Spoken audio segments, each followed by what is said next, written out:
Now, it's one thing to know about managing your finances, but do you know what legislation is out there to protect you from unscrupulous creditors? Neil Roots, CEO of Debt Rescue, gives us an overview of the National Credit Act. We are very fortunate in South Africa to have the best legislation of its kind in the world, called the National Credit Act. And the National Credit Act makes provision for debt counseling, a process which has helped thousands of people to pay off their debt in an affordable manner without losing their assets. So what this process does is it provides you with an holistic solution. You're going to repay all your credit providers, and it's also sustainable because of the fact that you're working with all your credit providers and not just the one or two credit providers who's putting pressure on you at the moment. And also it's sustainable because you're getting a court order, and that gives you protection against your credit providers. The other part of the National Credit Act is something called reckless lending that was introduced with the implementation of the Act, where what that basically comes down to is that when a credit provider gives you debt that you did not, that they knew you couldn't afford to pay back, it can be regarded as reckless lending. So I think enough has been done in that sense, in terms of legislation and protecting consumers, and then also with the debt counseling part. People must just make use of it.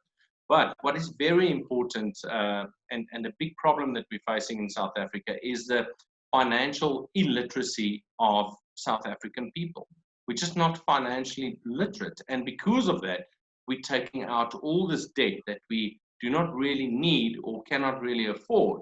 And that's what's placing us in a very difficult situation. So if there's anything that government can do over and above the legislation that's already been implemented, that would be giving financial education to people and try and just bring some financial literacy into the country. So what becomes the future landscape of debt management in a post-COVID-19 era? We're going to see a lot of debt applications. There's going to be a lot of people who's going to look at debt to try and get them out of these difficult situations. So we're going to see a lot of people applying for debt.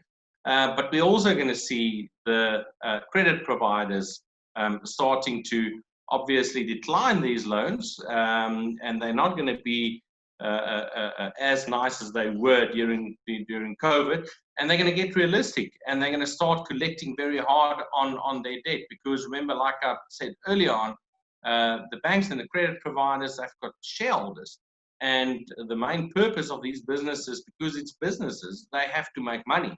And they're going to start collecting very hard on their debt. Hi, this is Matata James, and you're watching Joburgtoday. Is it enough to be physically fit to say to yourself that you're healthy? After all, the mind does require a great amount of recharge when you think about the daily pressures we have to contend with. One such coping method could be Transcendental meditation. So Transcendental meditation is a technique where you actually settle the mind, so the mind settle down, and you experience finer and finer states of thought until you transcend. Now, transcend means to go beyond, like as in Transvaal, to go beyond the Vaal, until you reach the source of thought, which is that pure consciousness or inner wakefulness, or what people talk about bliss consciousness, that nice silent space. And with a technique like TM, it allows you to experience that deep silence within yourself, because you often can't find it outside of you. Really, it's to go within and find that self, and then you find who you really are. And really, what is it that you are? You're pure consciousness, you're that inner wakefulness. And that is really what the true self is. And when you experience that, then you experience self-love.